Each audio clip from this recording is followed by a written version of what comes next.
ನಮಸ್ಕಾರ. ಬನ್ನಿ, ಭಾರತದ ಇತಿಹಾಸದ ಒಂದು ಅತ್ಯಂತ ರೋಚಕ ಅಧ್ಯಾಯವನ್ನ ನೋಡೋಣ. ಇದು ಕೇವಲ ಎರಡು ದೇಶಗಳ ನಡುವಿನ ವ್ಯಾಪಾರದ ಕಥೆಯಲ್ಲ, ಬದಲಿಗೆ ಒಂದು ಇಡೀ ಉಪಖಂಡದ ಭವಿಷ್ಯವನ್ನೇ ಬರೆದ ಮಹತ್ವಾಕಾಂಕ್ಷೆಗಳ ದೊಡ್ಡ ಸಂಘರ್ಷ. ಫ್ರೆಂಚರು ಮತ್ತು ಇಂಗ್ಲಿಷರ ನಡುವಿನ ಆ ಪೈಪೋಟಿಯ ಕಥೆಗೆ ಸ್ವಾಗತ. ಸರಿ, ಇಂಗ್ಲಿಷರು ಭಾರತದಲ್ಲಿ ತಮ್ಮ ವ್ಯಾಪಾರವನ್ನ ವಿಸ್ತರಿಸಿಕೊಂಡು ತಮ್ಮ ಹಿಡಿತವನ್ನ ಬಲಪಡಿಸಿಕೊಳ್ತಾ ಇದ್ರು.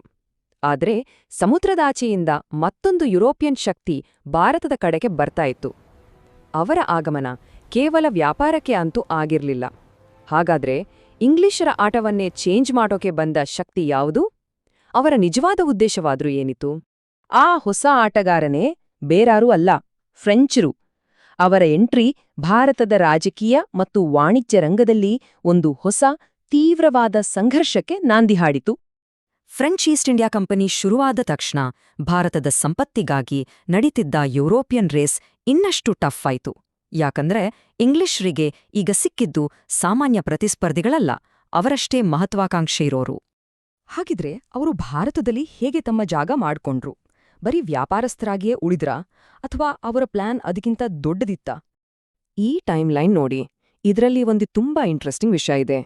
ಇಂಗ್ಲಿಷರು 1613ರಲ್ಲೇ ಅಧಿಕೃತವಾಗಿ ಶುರು ಮಾಡಿದ್ರೆ, ಫ್ರೆಂಚರು ಬಂದು ತಮ್ಮ ಮೊದಲ ಫ್ಯಾಕ್ಟರಿ ಕಟ್ಟಿದ್ದು 1668ರಲ್ಲಿ. ಅಂದ್ರೆ ಸುಮಾರು 50 ವರ್ಷ ಲೇಟ್.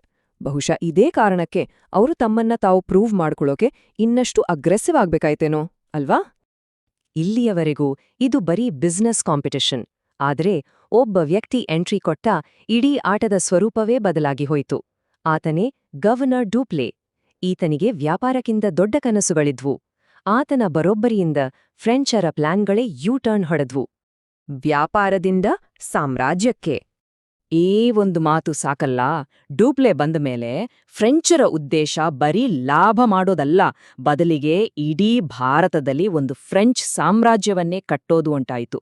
ಇದು ಇಂಗ್ಲಿಷರಿಗೆ ನೇರವಾದ ಸವಾಲಾಗಿತ್ತು, ಒಂದು ರೀತಿ ವಾರ್ನಿಂಗ್ ಇದ್ದ ಹಾಗೆ. ಈ ಸ್ಲೈಡ್ನಲ್ಲಿ ಆ ಬದಲಾವಣೆ ಎಷ್ಟು ಸ್ಪಷ್ಟವಾಗಿ ಕಾಣಿಸುತ್ತೆ ನೋಡಿ. ಡೂಪ್ಲೆ ಬರೋದಕ್ಕಿಂತ ಮುಂಚೆ ಫೋಕಸ್ ಎಲ್ಲ ಬರೀ ವ್ಯಾಪಾರ, ವಾಣಿಜ್ಯದ ಮೇಲಿತ್ತು. ಆದ್ರೆ ಡೂಪ್ಲೆ ಬಂದ್ಮೇಲೆ ಫೋಕಸ್ ಶಿಫ್ಟ್ ಆಗಿದ್ದು ಎಂಪೈರ್, ಅಂದ್ರೆ ಸಾಮ್ರಾಜ್ಯ ಮತ್ತೆ ಪ್ರಾಬಲ್ಯದ ಕಡೆಗೆ. ಮುಂದಿನ ಎಲ್ಲ ಘಟನೆಗಳಿಗೆ ವೇದಿಕೆ ಸಿದ್ಧವಾಗಿದ್ದು ಇಲ್ಲೇ. ಹೀಗೆ ಮಹತ್ವಾಕಾಂಕ್ಷಿಗಳು ಒಂದಕ್ಕೊಂದು ಡಿಕ್ಕಿ ಹೊಡೆದಾಗ ಏನಾಗುತ್ತೆ? ಸಂಘರ್ಷ, ರಕ್ತಪಾತ. ಅದೇ ಐತಿಹಾಸಿಕ ಕರ್ನಾಟಕ ಯುದ್ಧಗಳು. ಹಾಗಿದ್ರೆ ಏನಿದು ಕರ್ನಾಟಿಕ್ ಯುದ್ಧಗಳು? ತುಂಬಾ ಸಿಂಪಲ್ ಆಗಿ ಹೇಳೋದಾದ್ರೆ, ಇದು ಭಾರತದ ನೆಲದಲ್ಲಿ ನಡೆದ ಫ್ರೆಂಚ್ ವರ್ಸಸ್ ಇಂಗ್ಲಿಷ್ ಮ್ಯಾಚ್. ಇದ್ರಲ್ಲಿ ನಮ್ಮ ಸ್ಥಳೀಯ ರಾಜರುಗಳನ್ನೇ ಪಾನುಗಳ ರೀತಿ ಬಳಸ್ಕೊಂಡು ಯಾರು ಗ್ರೇಟ್ ಅಂತ ಪ್ರೂವ್ ಮಾಡೋಕ್ ನಡೆದ ಯುದ್ಧಗಳ ಸರಣಿ. ಆದ್ರೆ ಈ ಯುದ್ಧಗಳಿಗೆ ಕಾರಣ ಬರೀ ಬಿಸ್ನೆಸ್ ರೈವಲ್ರಿನಾ, ಅಥವಾ ಅದರ ಹಿಂದೆ ಬೇರೆ ಏನಾದ್ರೂ ದೊಡ್ಡ ಕಾರಣಗಳಿದ್ವಾ? ಇದರ ಹಿಂದಿನ ಕಾರಣಗಳನ್ನ ನೋಡಿದ್ರೆ ಎಲ್ಲವೋ ಒಂದು ಚೇನ್ ಲಿಂಕ್ ತರ ಇದೆ ನೋಡಿ. ಮೊದಲಿಗೆ ಡೂಪ್ಲೆ ಸಾಮ್ರಾಜ್ಯದ ಕನಸು. ಅದು ಇಂಗ್ಲಿಷರ ಹಿತಾಸಕ್ತಿಗಳಿಗೆ ನೇರವಾಗಿ ಚೆಳ್ಳೆಹಣ್ಣು ತಿನ್ಸಿತು. ಎರಡನೇದಾಗಿ, ಈ ಮಹತ್ವಾಕಾಂಕ್ಷೆಯಿಂದಾಗಿ ಆಗಲೇ ಸೆಟಲ್ ಆಗಿದ್ದ ಇಂಗ್ಲಿಷರ ಜೊತೆ ಜಗಳ ಶುರು ಆಗ್ಲೇಬೇಕಿತ್ತು. ಕೊನೆಗೆ ಇದೆಲ್ಲದರ ಫಲಿತಾಂಶವೇ ಕರ್ನಾಟಿಕ್ ಯುದ್ಧಗಳು.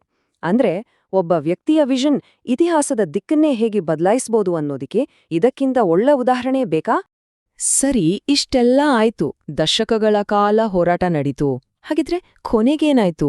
ಈ ಪೈಪೋಟಿಯ ಫೈನಲ್ ರಿಸಲ್ಟ್ ಏನು? ಯಾರು ಗೆದ್ರು? ಕೊನೆಗೆ ಈ ದೊಡ್ಡ ಯುದ್ಧದ ನಂತರ ಇಡೀ ಭಾರತದಲ್ಲಿ ಉಳಿದುಕೊಂಡಿದ್ದು ಒಂದೇ ಒಂದು ಯುರೋಪಿಯನ್ ಶಕ್ತಿ. ಹೌದು, ಅದು ಇಂಗ್ಲಿಷರು. ಕರ್ನಾಟಿಕ್ ಯುದ್ಧಗಳಲ್ಲಿ ಫ್ರೆಂಚರನ್ನ ಸೋಲಿಸಿದ್ದೇ ತಡ ಇಂಗ್ಲಿಷರಿಗೆ ಭಾರತದಲ್ಲಿ ಎದುರಾಳಿಗಳೇ ಇಲ್ಲದಂತಾಯಿತು. ಈ ಗೆಲುವು ಮುಂದಿನ 200 ವರ್ಷಗಳ ಬ್ರಿಟಿಷ್ ಸಾಮ್ರಾಜ್ಯಕ್ಕೆ ಅಡಿಪಾಯ ಹಾಕ್ಬಿಡ್ತು. ಭಾರತದ ಇತಿಹಾಸದಲ್ಲಿ ಇದೊಂದು ದೊಡ್ಡ ಟರ್ನಿಂಗ್ ಪಾಯಿಂಟ್. ಈ ಇಡೀ ಕತೆ ಕೊನೆಯಲ್ಲಿ ಒಂದು ಪ್ರಶ್ನೆ ಮನಸ್ಸಲ್ಲಿ ಹಾಗೆ ಉಳಿದುಬಿಡುತ್ತೆ.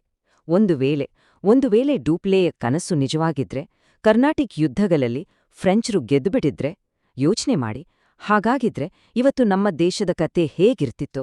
ನಮ್ಮ ಇತಿಹಾಸ, ನಮ್ಮ ಸಂಸ್ಕೃತಿ, ಬಹುಶಃ ನಾವು ಮಾತಾಡೋ ಭಾಷೆ ಕೂಡ ಬೇರೆಯೇ ಇರ್ತಿತ್ತೇನೋ, ಅಲ್ವಾ? ಇನ್ನೂ ಈ ತರಹ ಹೆಚ್ಚು ವಿಡಿಯೋಗಾಗಿ ನಮ್ಮ ಚಾನೆಲ್ ಸಬ್ಸ್ಕ್ರೈಬ್ ಮಾಡ್ಕೊಳ್ಳಿ. ಹಾಗೆ ನಿಮ್ಮ ಅನಿಸಿಕೆನ ಕೆಳಗಡೆ ಕಮೆಂಟ್ ಮಾಡಿ. ಹೌದು, ಸಿಗೋಣ ಮುಂದಿನ ವಿಡಿಯೋದಲ್ಲಿ. ನಮಸ್ಕಾರ.